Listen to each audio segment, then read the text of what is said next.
That's what I want to see, hopefully.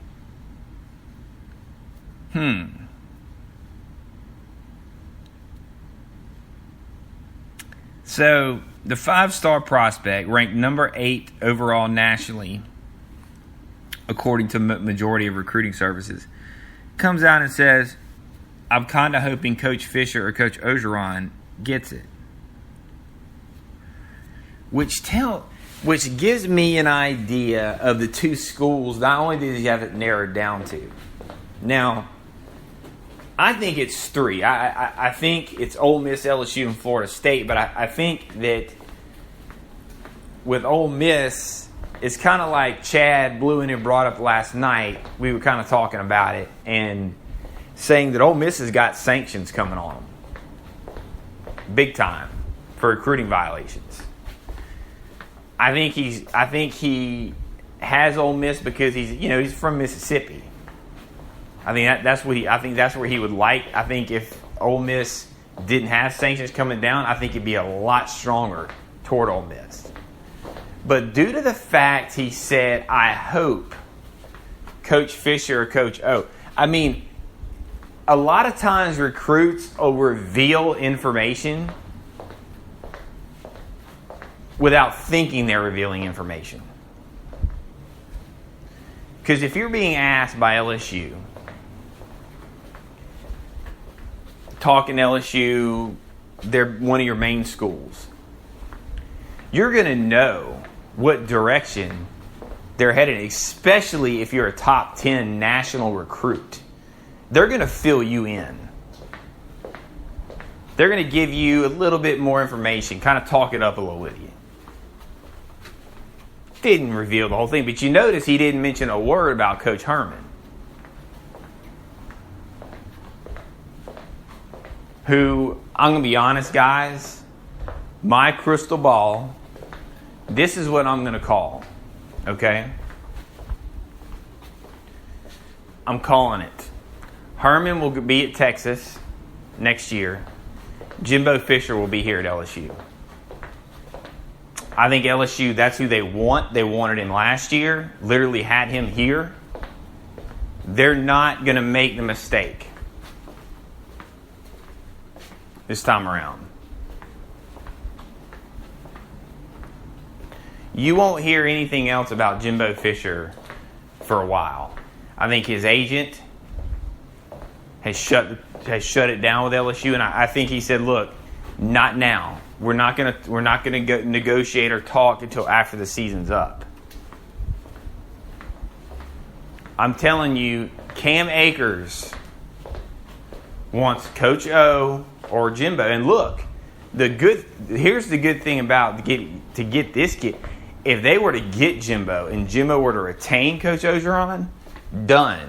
Cam Akers would sign on the dotted line. Where do you need me to sign? So I think that was a little revealing. I think LSU has told him a little something extra. I mean, of course, he's heard Jimbo Fisher's name in the rumor mill, and Florida State is on his list of schools he's interested in. But I'm telling y'all, there's something to do with that statement. For him to, instead of just saying, I really hope Coach O gets the job because he's at LSU, and that didn't affect Les Miles, he throws Jimbo's name in there.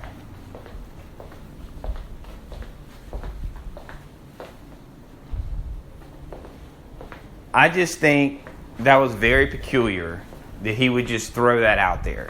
I hope Coach Fisher or Coach Orgeron gets a job. I think the kid likes LSU a lot. He said one thing that he loved about him is they know how to use running backs.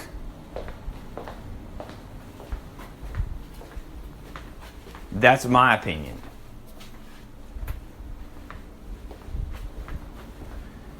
He mentioned that Darius Geis, he's a three and gone. So he's thinking he can come in and grab the job in 2018. as a redshirt freshman or a sophomore. And I mean, how could you blame the guy? And by the looks, by the build, by the tools he has, he looks like another Darius Geis. Literally like a clone. You're getting a Darius Geis number 2. Bowling ball, strong, powerful, fast, can break in the in the open field. How are his hands? That's something to be seen. Does he have the soft hands of a Darius Geis? Well, we're going to see. But this new wide open offense that LSU came out with against Missouri, they've impressed some of these recruits. They have. I think that was one of the points of emphasis for Coach O, was to show energy on offense. That was one of the points he wanted to make, and that's what he did against Missouri. And I think that's what he's going to do Saturday night. I think you're going to see that over and over and over again.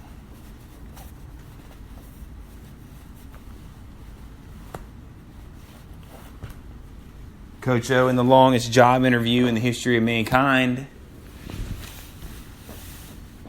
over the next seven games, so 2 months, he's going to whip out the bag of tricks. He's going to do things that are going to turn heads, are going to make people excited again. You know, he doesn't want to be passed over for a second time for a major college job. As most of you remember, I believe it was 4 years ago, when he was passed over for the USC job.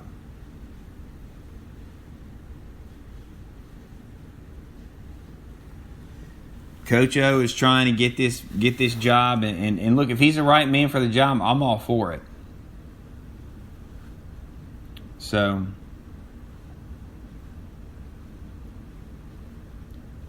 we're going to see. You know, it's going to be interesting, the whole thing. I think LSU would love to have Coach Orgeron. It just has to see how he proves himself because of his ability to recruit.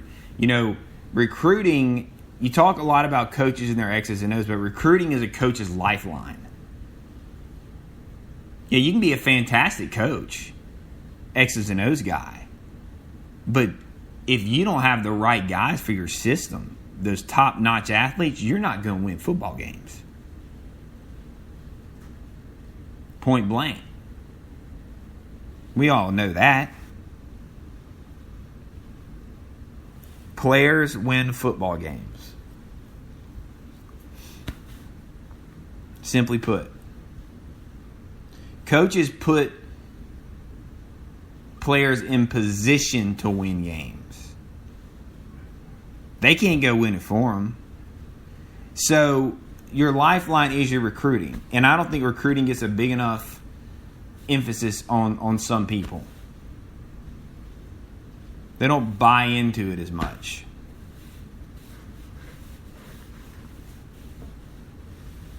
But it is a lifeline, guys. A lifeline. That's why I use it as a big point of emphasis when I talk football. Is because it's so huge. You've got to have the right players in your system, and then you've got to get those studs that are going to bring you over the top. And my list of studs I like, obviously you've heard me mention about Jacoby Stevens. You've heard me mention about Tyler Sheldon. I mentioned the three that I would if LSU were to get these three, them in Alabama would be like a 1A, 1B recruiting class. Cam Akers, Marvin Jones, and Baron Browning. LSU has turned up the heat on Mr. Jones. The 6'4", 330-pound defensive tackle out of Bel Air, Texas. From what I see, it's Texas and LSU, neck and neck. These big defensive tackles fit Aranda's system. As I said, space eaters. But this guy's not only a space eater, he's quick. Gets great leverage from the get-go. But not only that, but he's smart and he watches the play out in front of him while he's engaged, which is impressive. If you watch him on tape, you see that.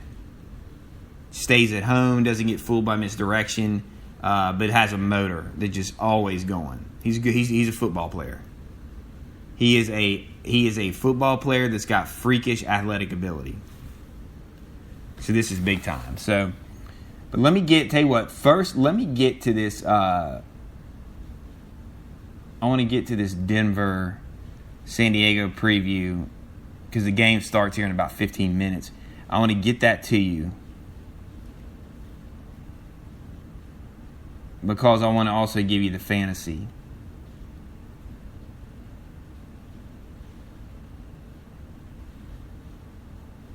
Now, when I take a look at this matchup, you have a struggling San Diego team. When I mean struggling, I mean record-wise. They've been in every game they've played in this year.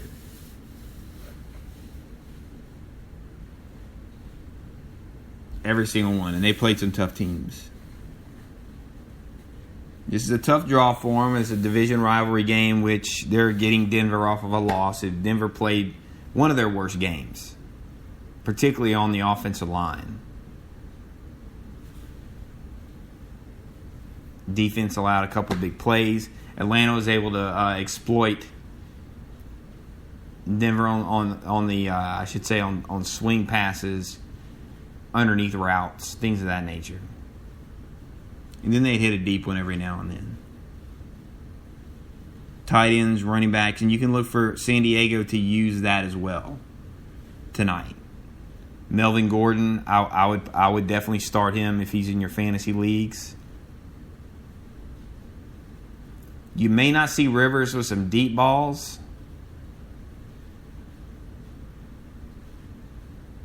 So Tyrell Williams, Kelvin or Travis Benjamin may not be the most solid plays, but you have to start them anyway because they've done so well.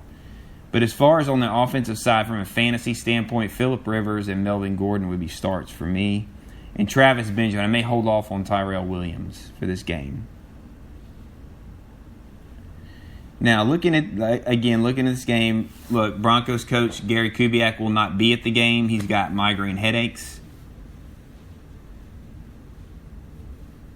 And unless Mike McCoy wins tonight, he may not be at many more San Diego games. This could be a point, his going out point.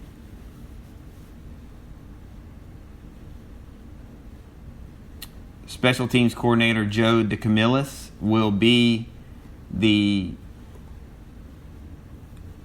don't want to say interim because it looks like it's only going to be one game.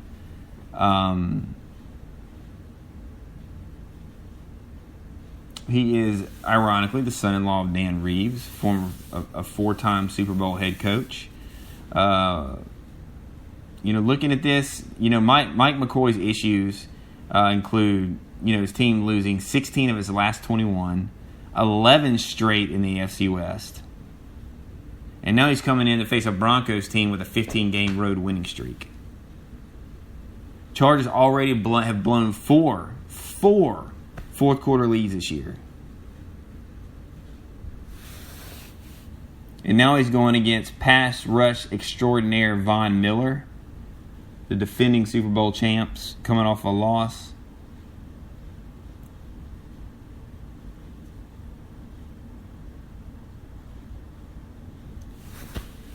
It's going to be interesting to see how San Diego responds. Interesting to see how Denver responds. But looking on the Denver side, the Broncos are anything but settled at quarterback.